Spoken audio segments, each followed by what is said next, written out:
বিশেষভাবে সক্ষম রিমো সমস্ত প্রতিবন্ধকতাকে উপেক্ষা করেই নতুন লক্ষ্য পূরণের পথে এবারে তিনি রবিন দ্বীপ অতিক্রম করে ব্লাউবার্গ এবং দক্ষিণ আফ্রিকার ট্রিয়াঙ্কার বেতে যাবেন।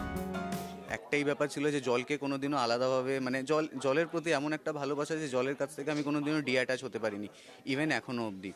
তো আমি প্ল্যানিং করি এবং নিজে থেকেই নিজেকে প্ল্যানিং করতে থাকি এবং নিজেকে তৈরি করি যে কিভাবে আমি গেলে ইন্ডিয়ার বাইরে গেলে ভারতের নাম কিভাবে আমি উজ্জ্বল করব।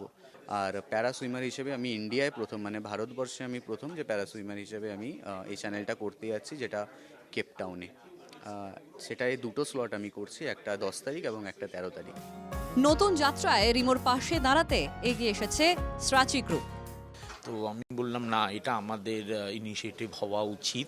ইস্ট বেঙ্গল করছি, হকি করছি, ক্রিকেট করছি, এটা খুব জরুরি।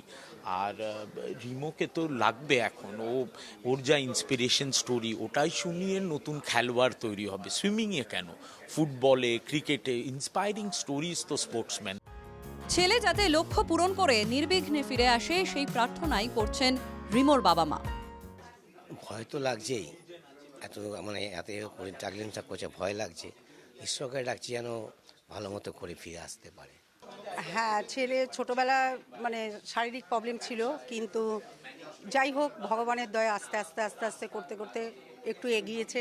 তারপর লড়াই শুরু হলো যখন ওর 10 বছর 12 বছর বয়স হলো, ন্যাশনাল করতে থাকলো। ন্যাশনালে খুব ভালো রেজাল্ট পেলো, প্রথম ন্যাশনাল করলো, তখনই সোনা পেলো। কিন্তু তারপর সোনা, তারপর সোনা, তারপর সোনা। তারপরে ভাবলাম অন্য কিছু করুক। তো যখন একটু বয়স হলো তখন ও ভাবলো, মা আমি চ্যানেল করতে যাব, টাকা পয়সার দরকার, কোথা থেকে পাবো? তো আমার কানের দুল ছিল, বন্ধক দিলাম, দিয়ে ওকে পাসপোর্ট করে দিলাম। তারপর প্রথম কমনওয়েলথ গেম খেললো, খেলার পর তারপর শুরু হলো ওর এই জার্নিংটা। 2018 এবং 19 সালের দুবার ইংলিশ চ্যানেল ক্যাটালিনা চ্যানেল পার করেছেন রিমোর নতুন অভিযান খেলার জগতে আরও একটা স্বর্ণ পালক যুক্ত করবেন বলেই আশাবাদী গোটা বাংলা। দেবরাজ রায়ের রিপোর্ট, NKTV বাংলা।